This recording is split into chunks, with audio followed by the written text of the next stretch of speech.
Assalamualaikum warahmatullahi wabarakatuh.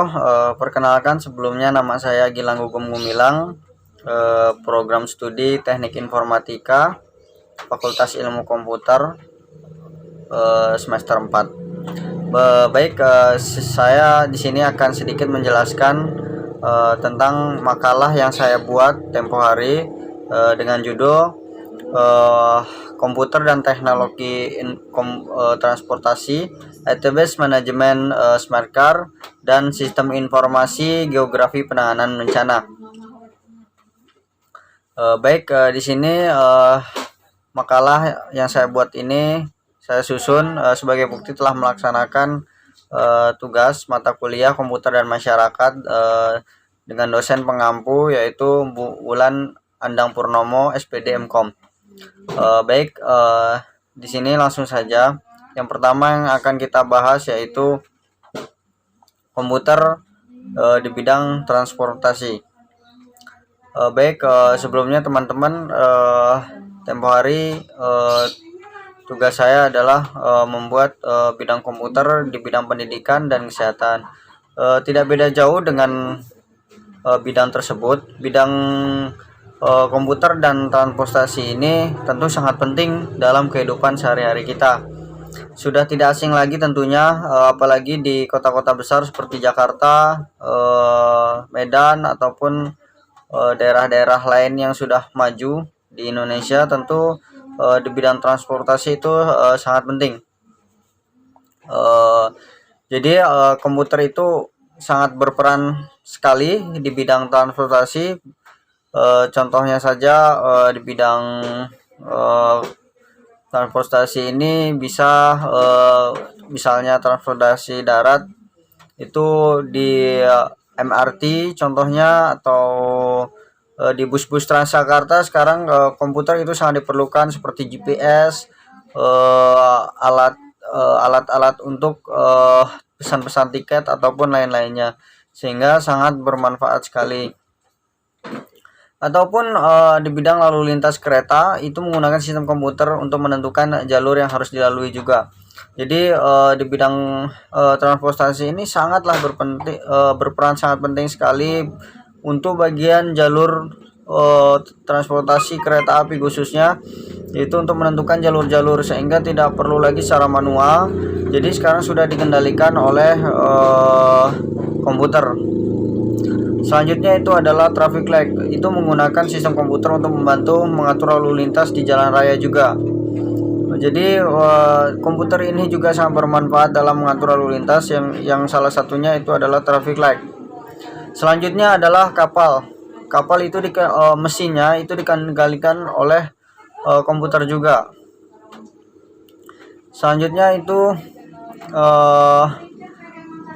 yaitu pada kapal itu yang ada namanya sistem navigasi. Tentu sistem navigasi itu sangat perlu sekali untuk menggunakan komputer untuk menjalankan navigasinya. Tentu sangat perannya itu sangat besar sekali tentunya di bidang transportasi tersebut. Selanjutnya itu adalah di bidang transportasi udara, yaitu bagian pesawat.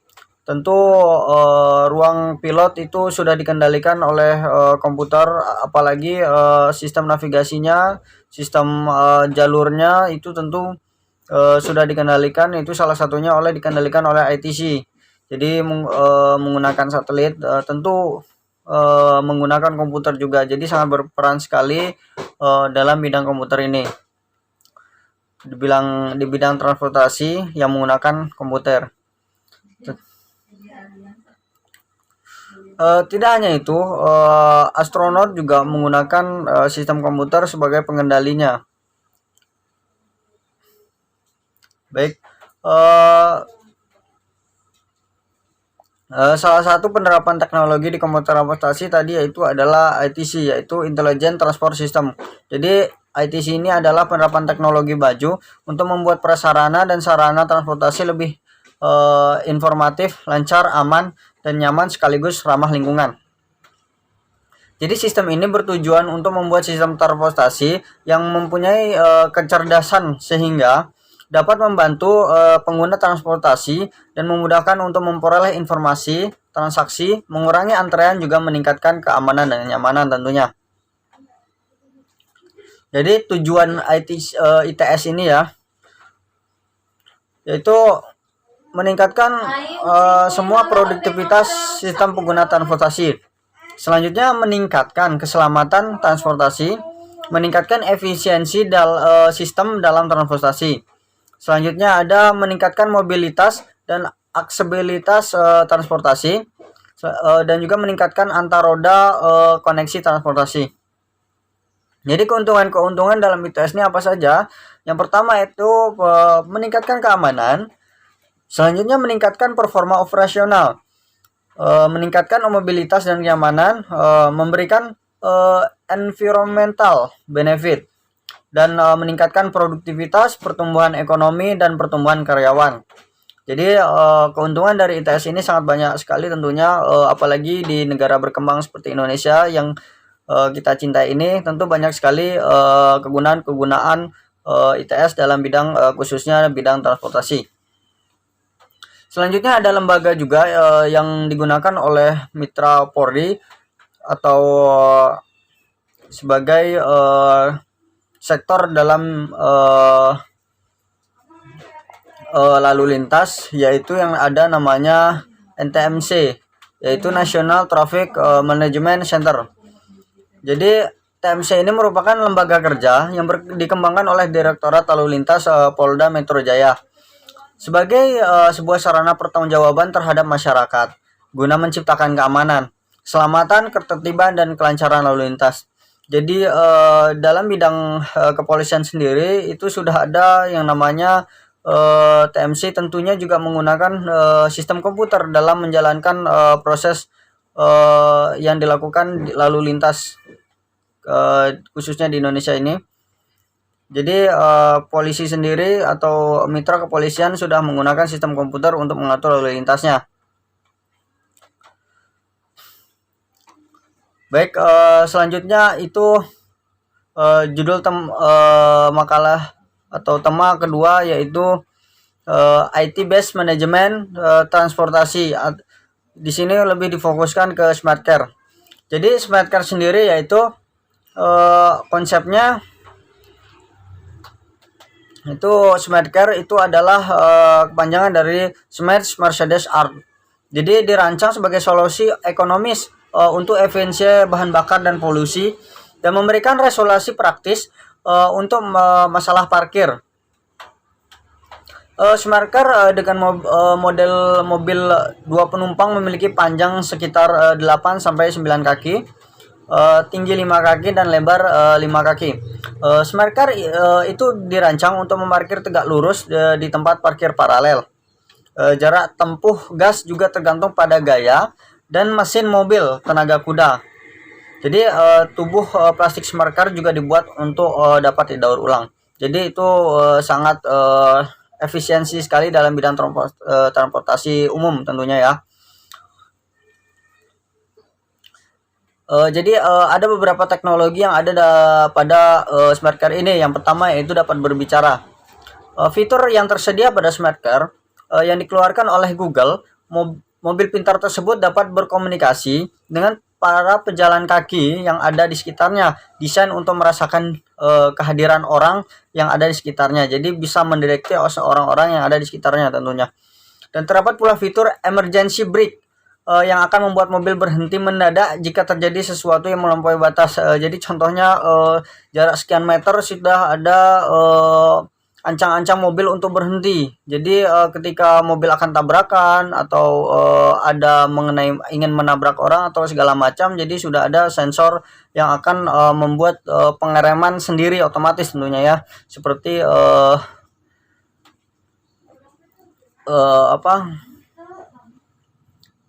jadi ketika contohnya mobil tersebut ingin menabrak orang atau hilang kendali, mobil tersebut akan langsung berhenti seketika. Yang kedua yaitu teknologinya adalah self-driving car. Smart car dilengkapi pula dengan smart teknologi berupa self-driving. Fitur ini akan membantu fitur yang ada pada sebuah mobil menjadi lebih canggih, lebih aman, dan juga tentunya lebih modern dengan segudang teknologi canggih di dalamnya. Jadi fitur-fiturnya itu sudah digunakan dengan secanggih mungkin, tentunya dengan menggunakan self driving. Selanjutnya itu yang ketiga itu informasi lampu lalu lintas. Jadi smart car itu biasanya dilengkapi dengan fitur informasi dan identifikasi rambu lalu lintas dan situasi lalu lintas yang dapat memberikan informasi akurat mengenai lalu lintas. Jadi mobil pintar akan mengumpulkan banyak data mengenai informasi jalanan, dan kemudian data ini akan dijadikan acuan dalam fungsinya sebagai navigator.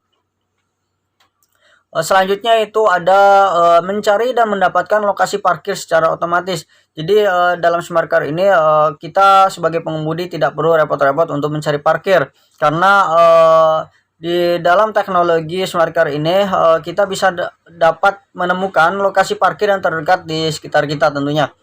Selanjutnya yaitu adalah ini sudah tidak asing lagi, yaitu dengan Google Smart Car. Jadi Google Smart Car ini adalah salah satu proyek yang paling monumental dari Google sesudah Google Launch. Jadi Google mewujudkan Smart Car dengan cara memodifikasi mobil Toyota Prius contohnya ya, Lexus, dan SUV. Mobil dibuat dengan menempatkan beberapa sensor, kamera, dan laser yang bisa diputar di bagian atasnya untuk mendeteksi kondisi sekitar. Jadi Google Smart Car ini tentunya sangat canggih sekali dalam proses mengemudi di smart car ini tentunya. Selanjutnya ada sistem manajemen. Ini di bidang transportasi itu menggunakan sistem manajemen transportasi cerdas. Contohnya ya, di bidang sistem manajemen yang sudah pernah dibuat yaitu manajemen transportasi cerdas pada bus Rapid Transit atau BRT di Jakarta. Itu bertepatan di wilayah Jakarta ya.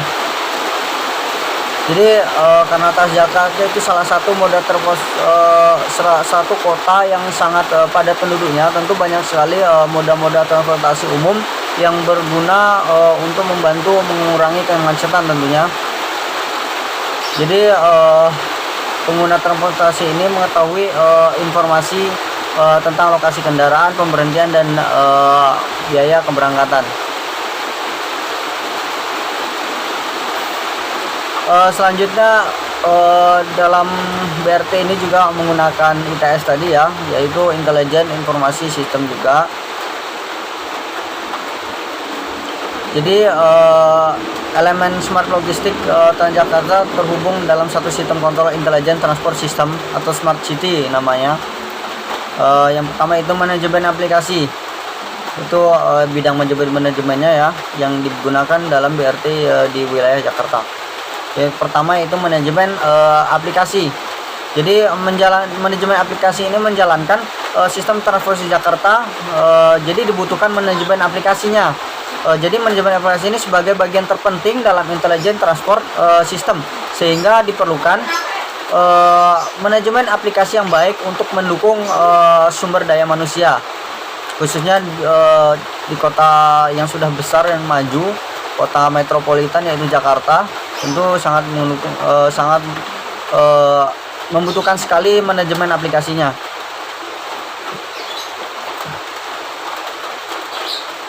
Jadi ada beberapa fitur yang disediakan dalam aplikasi, contohnya TJku, yaitu yang pertama itu Bacaku, itu memberikan informasi seputar transportasi di Jakarta.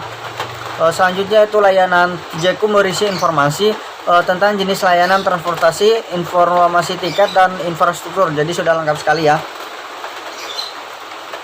Jadi yang kedua yaitu manajemen informasi. Jadi ada manajemen aplikasi. Sekarang yang fitur yang kedua yaitu manajemen informasi.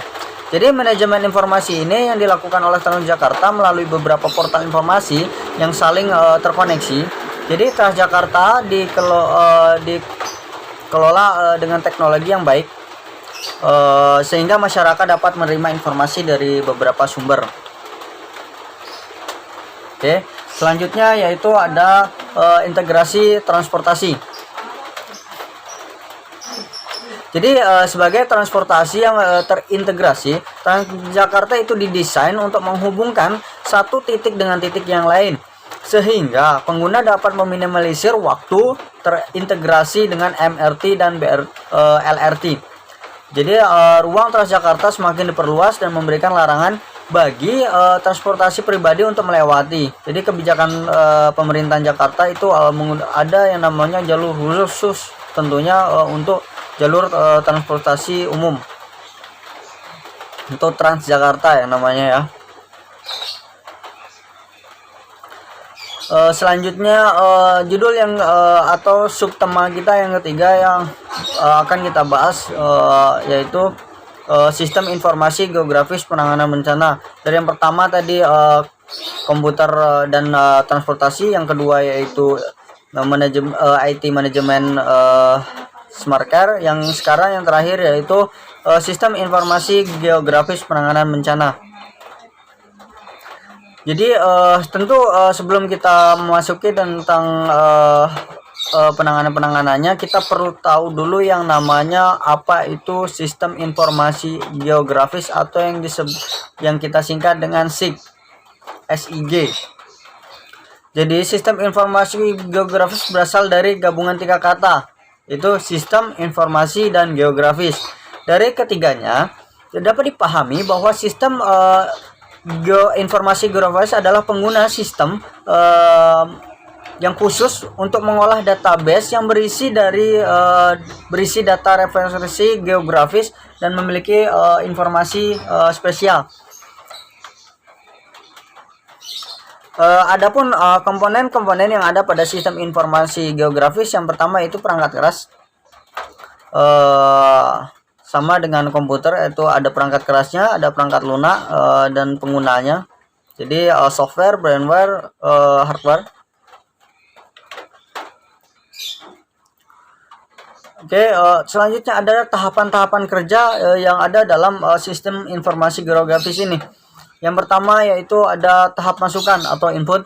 Jadi tahap pertama dalam sistem informasi geografis ini adalah tahap masukan. Tahapan input ini terdiri dari sumber data dan proses masukan data. Jadi tahapnya itu pemasukan data terlebih dahulu. Selanjutnya itu adalah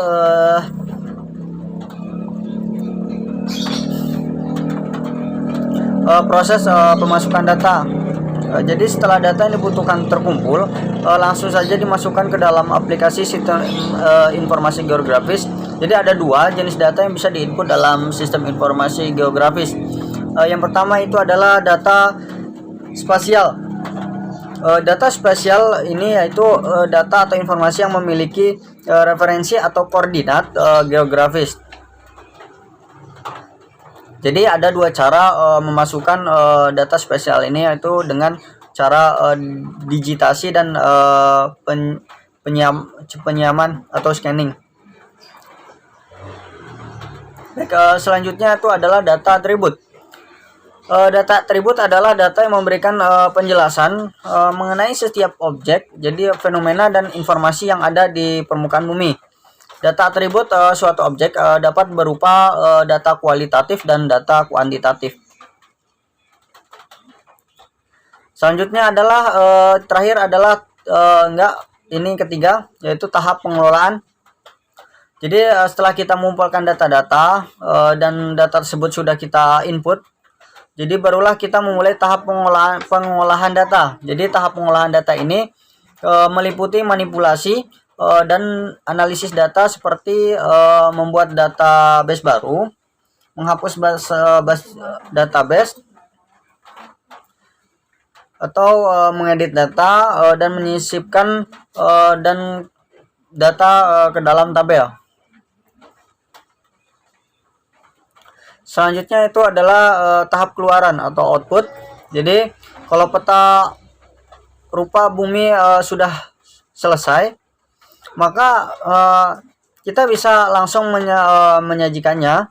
Penyajian data sistem informasi geografis dapat dilakukan dalam 3 bentuk, yaitu hard copy, soft copy, dan bentuk elektronik atau bentuk biner. Selanjutnya ada yang namanya analisis data dalam sistem informasi geografis. Jadi analisis sistem informasi geografis ini dapat dilakukan dalam berbagai cara sesuai dengan kebutuhan pengguna data seperti analisis, klasifikasi, overlay, networking, buffering, dan 3 dimensi. Yang pertama itu analisis klasifikasi. Jadi analisis klasifikasi ini adalah suatu proses pengelompokan data ke ruangan atau spasial. Jadi contohnya dalam klasifikasi pola tata guna lahan untuk pemukiman, pertanian, perkebunan, atau hutan berdasarkan analisis data. Selanjutnya itu adalah analisis overlay. Analisis overlay adalah proses untuk menganalisis dan mengintegrasikan tumpang tindih dua atau lebih data ruangan yang berbeda. Contohnya dalam analisis daerah rawan erosi dalam menggabungkan data ketinggian, jenis tanah, dan kadar air.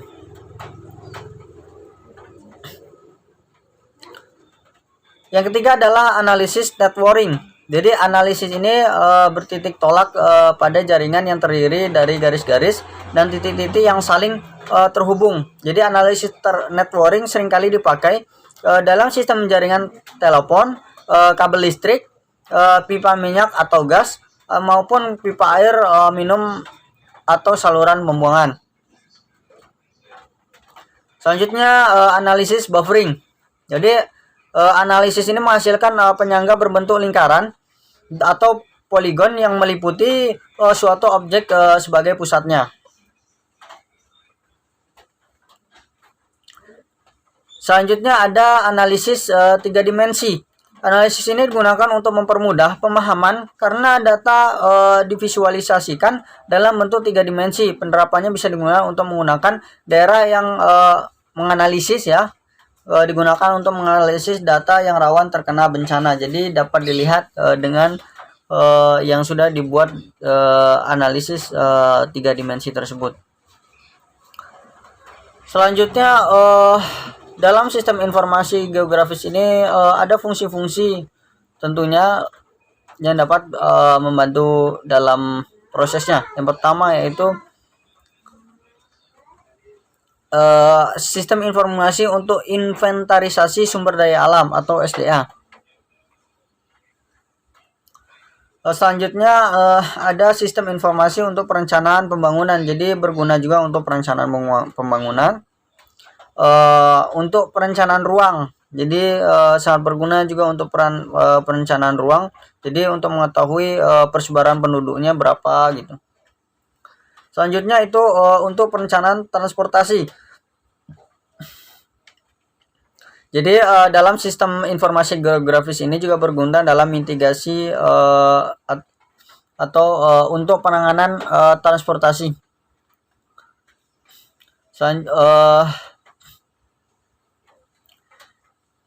Jadi dalam sistem informasi geografis ini banyak sekali manfaat, tentunya khususnya itu mengetahui daerah-daerah yang mungkin bisa terbilang terdampak atau jadi bisa diminimalisir, jadi bisa dianalisis data-data yang kira-kira bisa sebagai salah satu yang misal contoh rawan bencana atau sesuatu hal-hal yang akan membuat bencana gitu. Jadi bisa dianalisiskan. Selanjutnya kita ambil contoh dari salah satu sistem informasi geografis. Penerapannya itu pemetaan bencana alam menggunakan Google Maps. Itu di bidang komputer ya. Jadi dalam sistem informasi geografis ini tentu sangat membutuhkan yang namanya sistem komputer dalam proses menjalankan sistem informasi geografisnya. Salah satunya yaitu adalah Google Maps. Jadi sistem informasi geografis ini digunakan menggunakan suatu alat yang digunakan untuk mengumpulkan, mengolah, dan memanipulasi dan menampilkan kembali informasi yang berkaitan dengan ilmu kebumian. Jadi tentu yang namanya seperti peta, seperti lokasi-lokasi tentu memerlukan yang namanya maps atau yang bisa dibilang ingin mengetahui tempat-tempat gitu. Itu menggunakan komputer.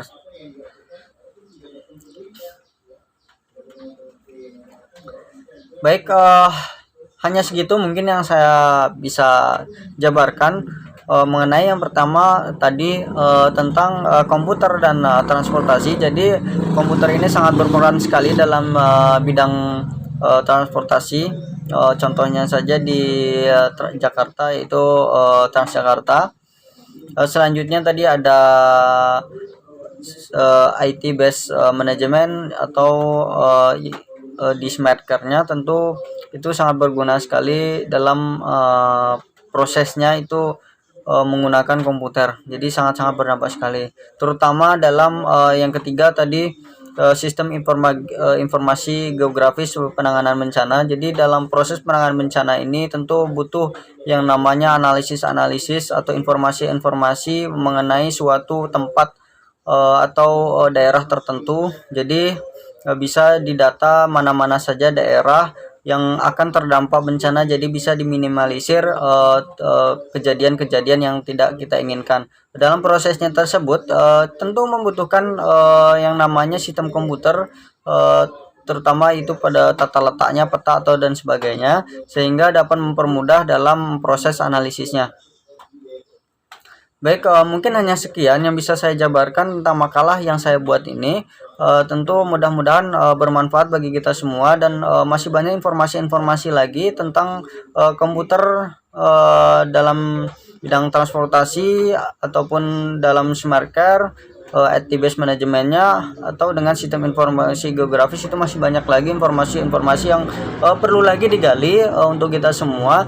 Tentu masih banyak perlu belajar lagi, karena yang saya jabarkan hanya sebagian kecil dari semua yang ada tentunya, atau informasi-informasi yang perlu atau yang belum kita ketahui lagi. Baik, terima kasih. Saya akhiri dengan Assalamualaikum warahmatullahi wabarakatuh.